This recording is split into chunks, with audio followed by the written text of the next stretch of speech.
మన దాసోజీ శ్రావణ్ గారు, ప్రవీణ్ కుమార్ గారు, వాళ్ళ బాస్ అయినటువంటి కేటీఆర్ గారు చేస్తున్నటువంటి ఈ ఆరోపణలన్నీ కూడా మేము తీవ్రంగా ఖండిస్తున్నాం.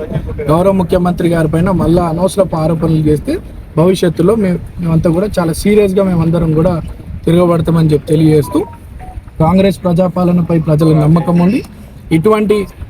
ఎటువంటి గతంలో బీఆర్ఎస్లో దౌర్జన్యాలు మీరు అందరూ చూసినారు. ఈ చుట్టుపక్కల ఉన్నటువంటి నాలెడ్జ్ సిటీ తీసుకోండి, ఈరోజు కోకాపేట తీసుకోండి, అప్పుడంతా కూడా ఒక కంపెనీ మాహోమ్ కంపెనీకే పనిచేసినారు వాళ్ళంతా. ఆ రోజు ఆ కంపెనీకి పనిచేసినారు. ఈరోజు అవన్నీ కూడా నేచర్ని పాడు చేసినటువంటిది బీఆర్ఎస్ గవర్నమెంట్. ఈరోజు 100 మీటర్స్ రింగ్ రోడ్కి పక్కకే పర్మిషన్స్ ఇచ్చినారని చెప్తున్నారు. బీఆర్ఎస్ హయాంలో రింగ్ రోడ్కి 100 మీటర్లు లోపే దాదాపు 20-30 క్రషర్ కంపెనీస్కి పర్మిషన్స్ ఇచ్చినట్టు, కొంతమంది వాళ్ళకి దగ్గర ఉన్నటువంటి వారు ఇల్లీగల్ కూడా నడిపేవి చాలా ఉన్నాయి. బట్ వీళ్ళు ఈరోజు చేస్తున్నటువంటి ఆరోపణలు ఏదో రకంగా మేము కోర్టుకు వెళ్తాం, ఈ క్రషర్ని ఆపుతాము అని బ్లాక్మెయిల్ చేస్తూ ఉన్నారు. ఇటువంటివి ఆగితే కన్స్ట్రక్షన్ యాక్టివిటీ మీద దెబ్బ పడుతుంది.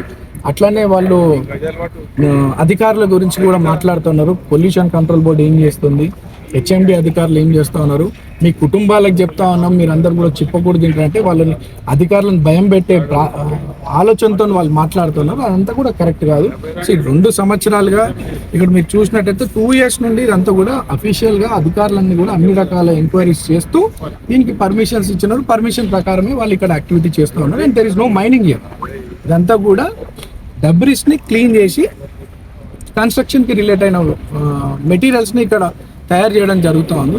ఒక పక్క అధికారులను బెదిరించడం, ఒక పక్క గౌరవ ముఖ్యమంత్రి గారిని బదలాం చేయడం, ఇవన్నీ కూడా కరెక్ట్ కాదు. అవన్నీ కూడా అవాస్తవం అని తెలియజేస్తూ, ఇటువంటి మళ్ళీ ఒకసారి రిపీట్ చేస్తే మాత్రం భవిష్యత్తులో మేము తిరగబడతామని. ఇప్పుడు వాళ్ళు పర్మిషన్లు ఇచ్చారు కానీ అవుట్స్కట్ కి సంబంధించి వాళ్ళు కూడా కాంక్రీట్ మిషన్ గత ప్రభుత్వం పర్మిషన్ ఇచ్చి దానిపైన మీరు ఎవరి మీద ఎటువంటి ఇల్లీగల్ గా నడుస్తున్న దానికి ఎవరిపైన కూడా చర్యలు తీసుకోవాల్సినటువంటిది లేదు.